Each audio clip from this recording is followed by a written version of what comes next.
선생님 어서 오세요. I'll allow it. Things. I'll allow it. Different Toro. I will do my bonus action to spin discipline to do shadow power. So every time I attack, I heal myself. So you watch now as the blue glowing in Toro's eyes, these black shadow wings kind of appear from the back, these like black tendrils in the shape of wings, and this kind of aura of black energy surrounds her. Just pouring out from under the mask and the helm. All right, that finishes your go, Toro. Go ahead and make a wisdom saving throw for me, please. That was so at 8 is You can do it. Come on. All right, come on. Big money. Big money? Oh my god, no, 4. Rolled a 3. Hell, yes. Okay. No! That was small money. Small money. $4. $4? No. How are you supposed to buy chicken nuggets? No, Any pots in this room? I just go over some kicking pots angrily. Finishing Toro's turn, the two hell bovine skeletons begin to lurch forward. They're both slowed and can only get to the very front line, which means their only target is going to be you at the moment, since you're the one in front. So by slowing them down, they can't get to any of the meatier pieces, unfortunately. So both of them swing towards you. So they both have the large glaives. One of them... To glaive. That's a 24 to hit. That does kind of hit. Indeed. You take 13 points of physical damage from the one that is slowed by you. The other one, that's going to be a 19 to hit. Hits. Hits again. This one, however, is decrepified by you, which means you would take 11 reduced to 5 points of physical damage from it. They both also are jailers, so you watch as suddenly I need you to make a wisdom saving throw. Jailers? And you make a Real wisdom low. saving throw. Real low. That is a 5. Your movement is reduced to 0 until the end of the next turn. I don't need movement. Crit fail. Crit fail. Your movement is also to 0. You're both locked into place by some sort of strange arcane power, and your feet cannot move off the ground. That finishes their turn. That brings us to Mordred and Remy. All right, as a bonus action, I will recite more scripture from the church and use laws of justice to grant myself and allies within 30 feet resistance to cold, fire, and lightning damage. And I will use my action to consecrate the ground we stand on. And for the next 4 rounds, we will heal. At the start of our turns, we get back 1d6 plus 2, so at the start of your turns. You've got it. All right. Have pity, they are all Moomin beings. How long did you have that? How long did you have it like 5 minutes. Wait for the right turn. Alrighty, finishing your go, Mordred, unable to move from your space. Yep. You slammed your shield into the ground. You watch as this arcane circle apparates out in a space around Mordred, and as it does, you feel kind of the soft divine energy beginning to close any wounds as they begin to arrive. Remy, what are you doing? Well, first I'm going to heal 3 points. There you go. And then I'm going to run up behind the bovine that's attacking Mordred. Actually, right. Mordred's probably got it handled. I'm going to run up behind Laszlo. Okay. Just seem a little bit smaller. But both of you are actually pretty hardcore, aren't you? I'm pretty up, actually. I'm going to run up behind you. All right, the one attacking him. All right. It's not going to kill him anyway. And I'm going to, as I'm running up, turn into my crocodile form. You got it. And I'm going to maul. Go for it. Maul.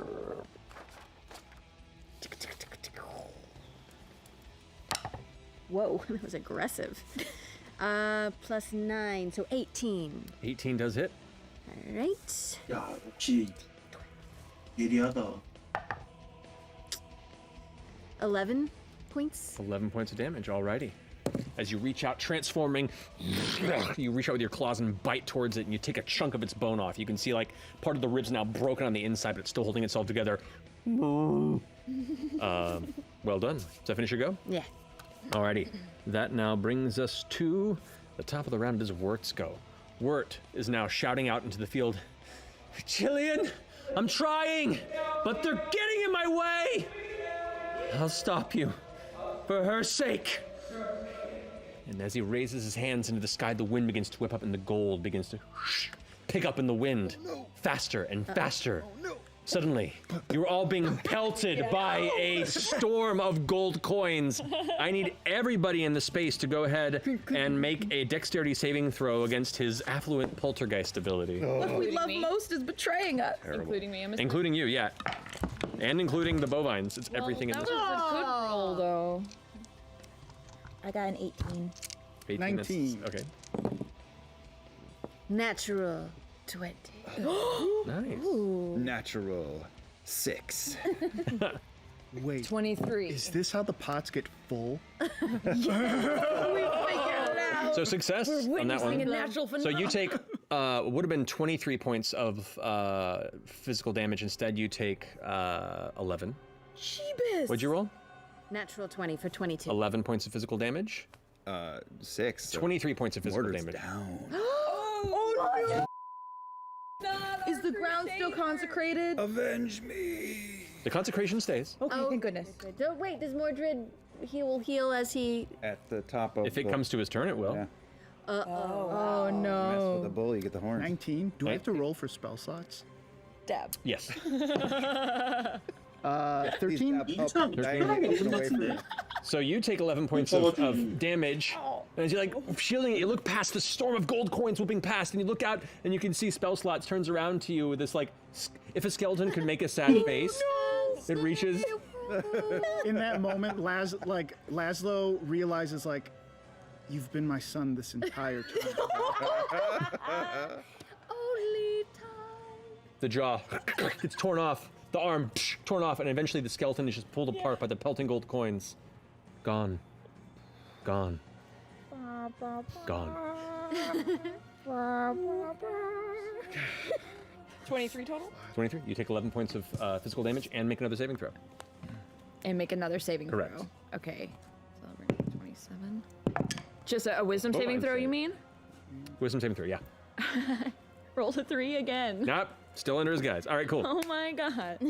So that finishes Wirt's turn. You can see Hey, like well, now this like the game angst in his doubled it. face, this like deep sadness and anger, and is just right now conflicted in this moment. That finishes his turn. Indra, you're up. Laszlo, you're on deck. So, back to the 15 feet thing. Yeah. The bovines.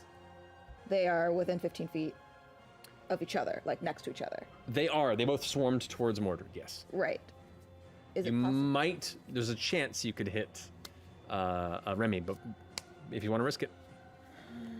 I'm behind. You're behind. Okay. Then I rescind that. Or go for it, your call. You know, nah.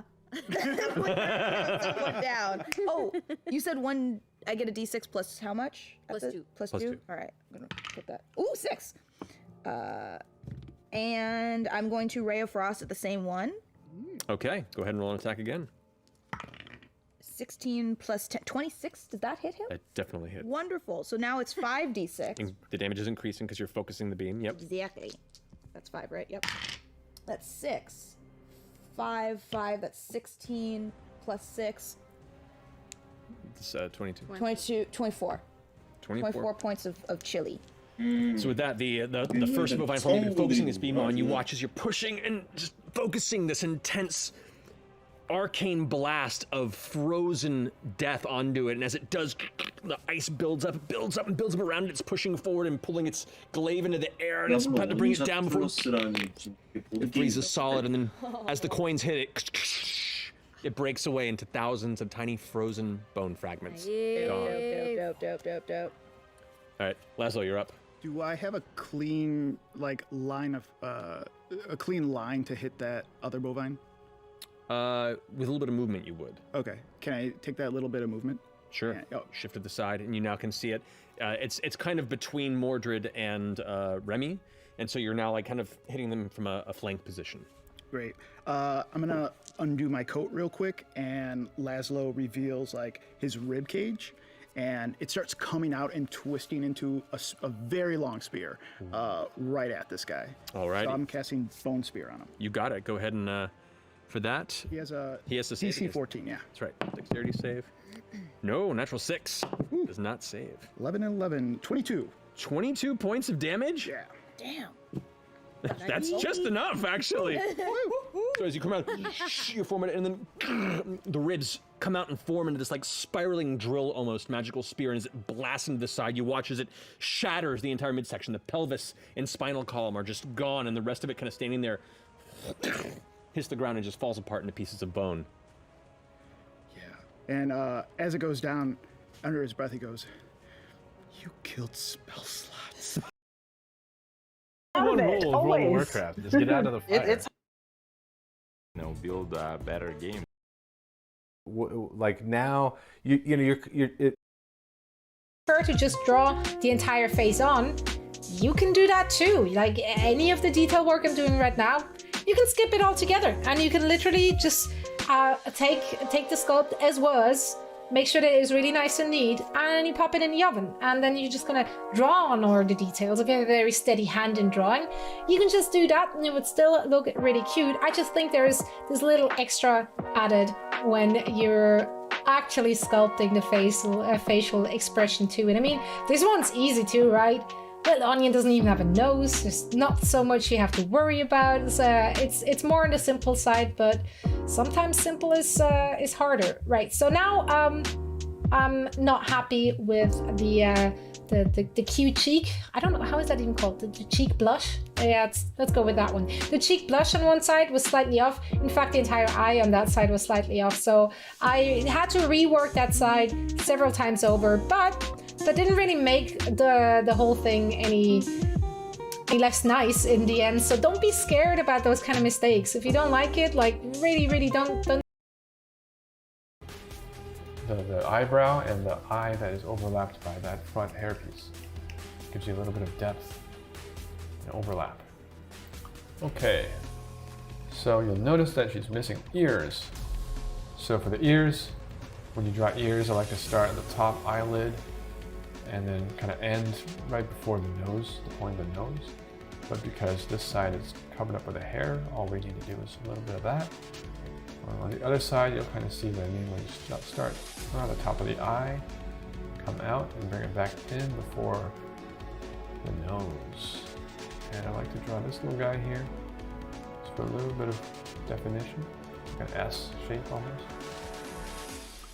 And then from there, we want to add her earring. So you'll notice today I'm actually drawing Tracer from Overwatch 2. And if you pay close attention, her earring is a little bit different. It's almost like this half hexagon C shape that clips just to the top of her left ear, right there. And another thing that's different with Tracer from Overwatch 2 are her goggles. But before we jump into that, I'm just gonna shade her eye in a little bit here. Tracer's got brown eyes, so it's good to be as bad. Because I like that tip. I do enjoy having hockey puck burgers, but I just like to have them a little bit out and flat as much as possible. You know, there are burger places that take a big old iron and put it down to keep it flat that way.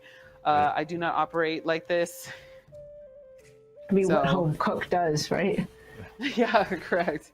I mean, if you really wanted to, I know some people who own the straight up pizza peel for their pizzas for the regular oven, and you know. Okay, I have one of those.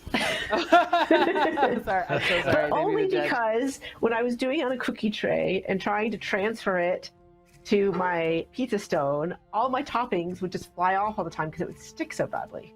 So that one actually is worth getting. Ooh, that's nice. So we're doing a giant, giganormous patty right here. Nice. So big, I don't have room for another one, so we're just gonna let it go for a while. So how do you think Illidan would take his burgers? Think they'd be rare?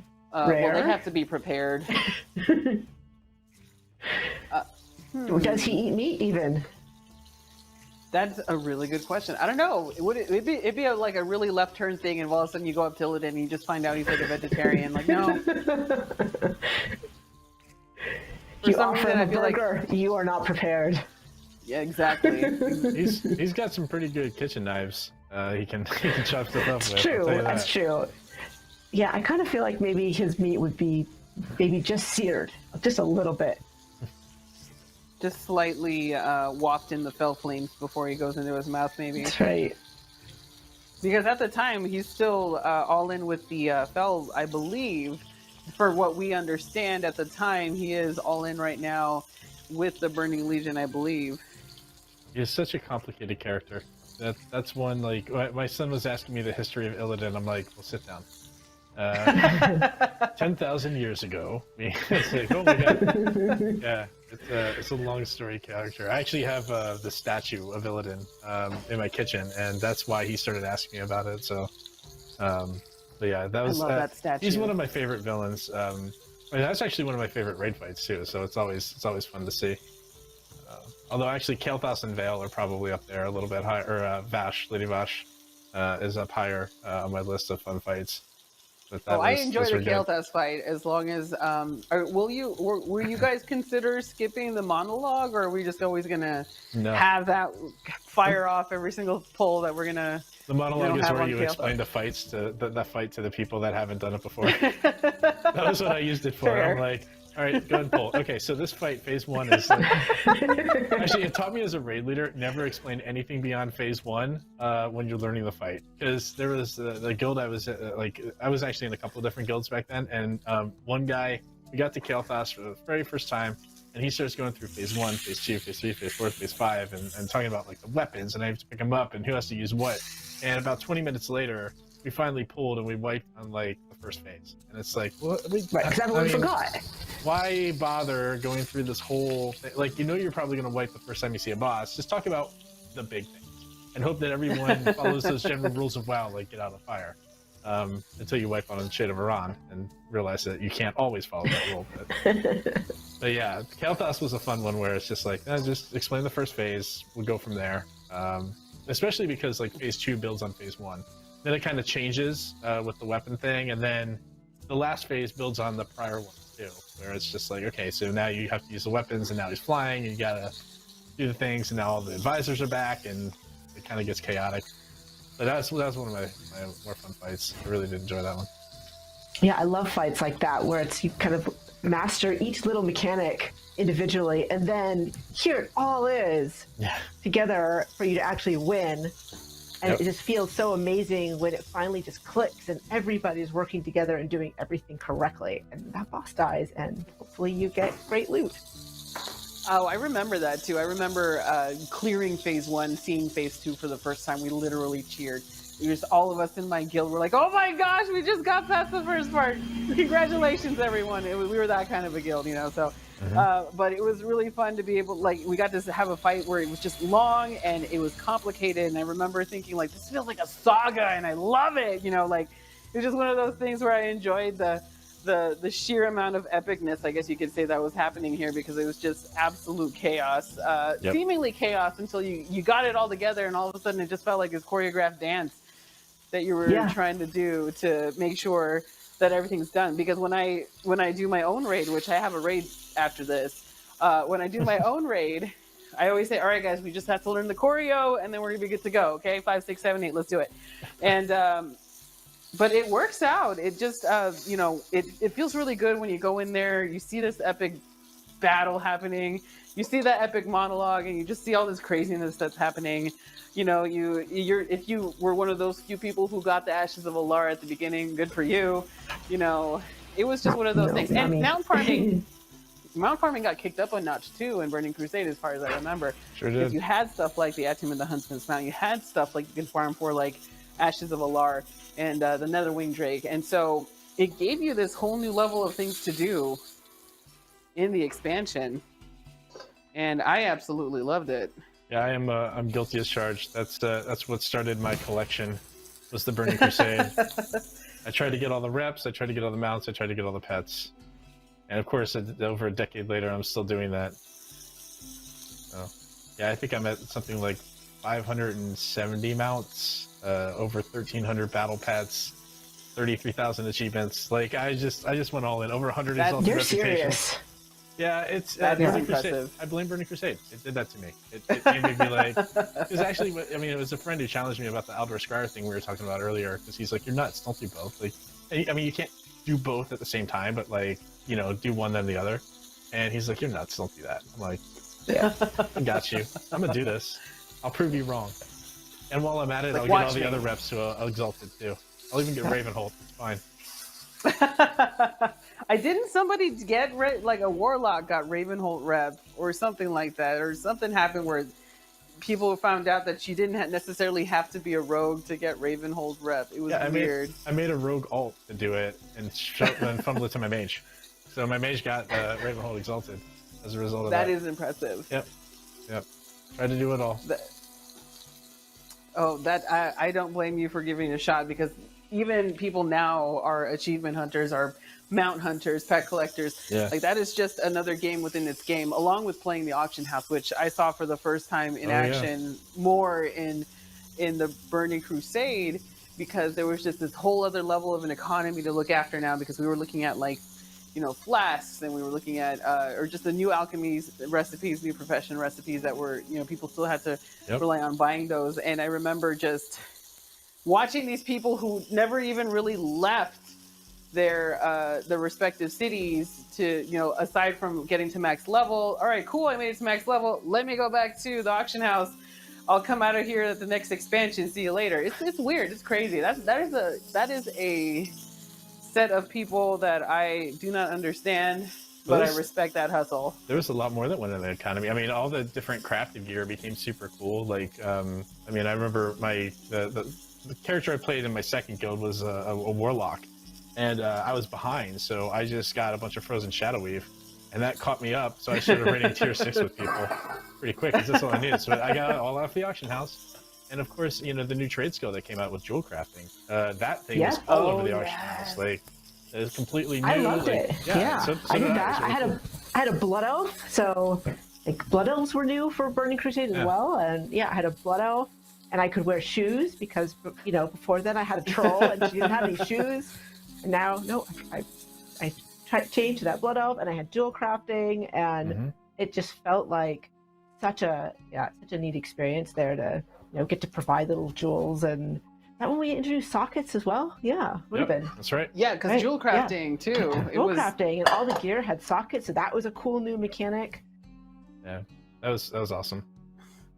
Well, I remember jewel crafting being the new hotness, and everyone's just either did a brand new, like, every paladin was a jewel crafter, or every shaman was a jewel crafter, just because it was the new expansion profession you finally got to do, and the new expansion class that you got to do, and some people just paired it together all the time. And so my boyfriend, who plays WoW, is still a jewel crafter and a paladin all this years, because he started out in vanilla as a warrior, and he's like, nope, paladin, has been ever since, and just absolutely just smashes it all the time with that stuff. He absolutely loves it. So I totally understand that part. So we're gonna get in here, and we're actually gonna show you the wart burger. Yeah, those burger patties look like they came out pretty good. Oh yes. So let me put those here for reference sake. Putting them in here for now. Yeah, those are They turned out beautifully browned. Look at that. They look very nice. So we're gonna take our warped burger buns, and we're gonna go ahead and slice them open. So we're gonna take this one right here. Can't wait to see the inside of this. I'm so curious to see if it's super vibrant still. Yeah. Oh, the inside, absolutely. It's the outside that gets browned out. So we're gonna get in here, take a serrated knife, and just you want to make sure to let this cool. Give it some time to cool down. You'll be able to cut this a lot better. And then you have yourself these Fellburger Very nice looking Love buns it. here. So let me go ahead and grab some mayonnaise. Oh, we're making this burger right now. I love it. And then we're gonna finish with the fisherman's feast. I'm curious to see if you can taste the spinach in the bun too. So my spouse says no. I say yes. So it's, I guess, entirely up to you on, how sensitive are your taste buds. I think my taste buds would be looking for the rendered bacon fat in the burger patty, so I'd probably latch onto that more than the spinach. Yeah. If you want to take this up another level, you can absolutely take just a small amount of bacon fat and toast your burger buns in the bacon fat on the skillet if you really wanted to. I mean, if that's something you absolutely want to go in on, you can just toast your burger buns with some bacon fat. There we go. So we're going to be building our burger here. So these are, I went for the bigger burger bun because I just want to show you guys a huge burger. So we have our burger patty. Let's go big. Let's go super big. There we go. Oh, wow. So we're going to take our caramelized onions. They got a little too brown, but you know, who doesn't get overly browned? Yeah. Oh, they look perfect. Good to me. Looks great to me. Oh, absolutely. So let's get that in there. And then let's add some blue cheese on top of that. You know, a lot of people like to do a blue cheese sauce. I'm not one of those people. I like straight up blue cheese. I feel like the sauce gets in the way. It kind of dumbs down the blue cheese flavor. If you're not a huge fan of blue cheese, then I would absolutely try to, you know, do a blue cheese dressing. But we're going with some straight up crumbles here. Oh, okay. All right. Just because I really love the flavor. And if you want to even go more all in on that blue cheese, and someone's going to remind you it's mold in here, and that's fine. So this is Fel. We're leaning into that Fel magic here. Is what I like to call blue cheese as well. And we're going to go in here, and if you want to go harder on the blue cheese flavor, you can actually try gorgonzola. It's actually a lot harder on the flavor in a good way, I guess you can say. It's much more intense flavor in the fermentation cheese method, if that's something you want to try. I'm sure they grew stuff like that in the Nether Store biodomes. Oh, absolutely. Oh, I forgot to lay out my bacon flat, so we're just gonna put that right there. Oh, wow. That is beautiful. That looks like I'm jealous. I don't get to taste. Like, this is torture, you know? Let's go make one later, Sarah. We'll figure it out. Yeah. Recipe's posted. I just got to watch her do it. I'm pretty sure I can figure this out. This, I'm novice mode. I don't know if I'll go spinach bun yet, but that looks delicious. Okay, so, oh my god. So we have ourselves here a completely built. It's a great burger. Warped burger right here, complete with a warped patty. Sorry, warped bun, blue cheese, bacon, fat patty right here. Like this is pretty big. We went a little hard in the paint on this one, but I think we did really well. So let's go ahead and do a cross section. So good. Because I'm pretty sure a lot of people want to see the inside here. So if you really want to, some people like to do the, you know, the push down plank thing. I'm not a fan. We're gonna go in here. We're gonna give it a good cross section. Take a look. Yeah, that bun looks like it came out perfect. Oh, look at that. Look at that. That looks my goodness. amazing. I like myself a nice, just slightly pink in the middle, and I think I got it. I think you did too. Yeah. So turned out really great I for would me eat personally. Yeah, I would eat this too. I'm gonna eat this thing. I'm so sorry to say. You won't be able to. I'm sorry. All right, next time. Well, thank you all for joining us today. We truly appreciate having you all here. Huge thank you to both Sarah and Lula for making this a really fun time for us to spend together. Make sure you tune into all the other excellent BlizzCon panels we have for you. And see y'all in Azeroth. 이거 드셔봐야지. 이거를 그냥 만들기만 하면 어떡해. 뭔 맛이야 이게 대체.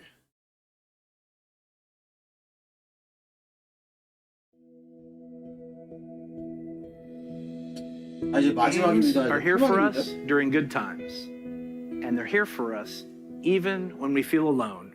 They give us experiences that are relevant to the times in our lives, and experiences that we carry forward with us. You know, online world. The world has thrown a lot at us since the last BlizzCon, and the thing that's really kept everyone going on the WoW team has been connecting with all of you. And on behalf of all of us at Hearthstone, we want to thank the many millions of you who play our game. Your dedication and support is what drives us to make awesome updates and pursue ambitious and fun ideas. and I am honored to be here on behalf of all of our Diablo teams. And I hope you'll agree with me that it's a great time to be a member of this community.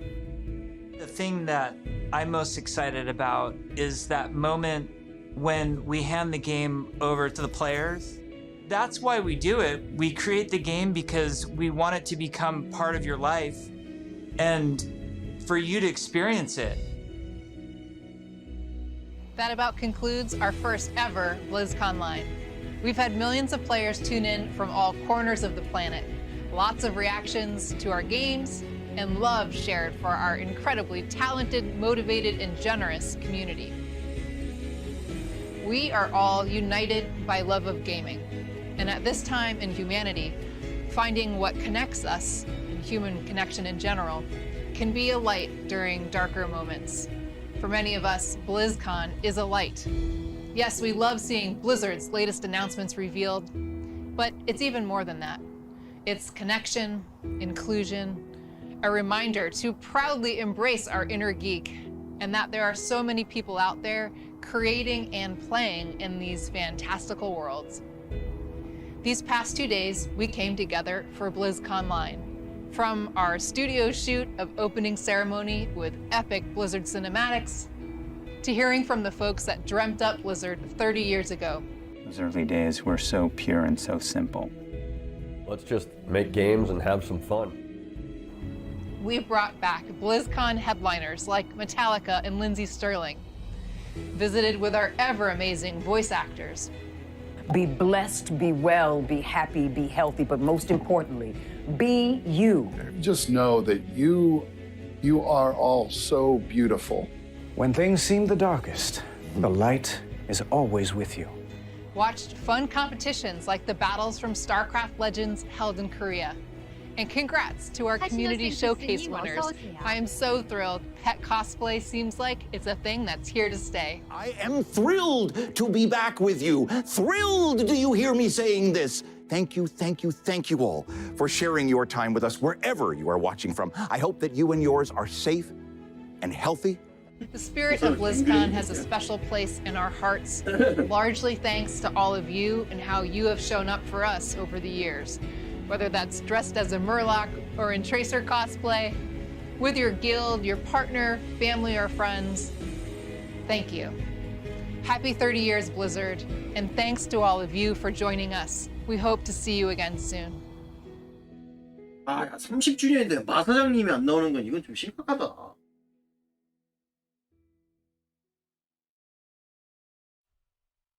아, 끝이네 이러고. 자, 여튼 뭐 아쉽지만은 그래도 블리즈컨이 끝났습니다. 자, 시청해주셔서 감사하고요. 좋은 하루 되시길 바랍니다.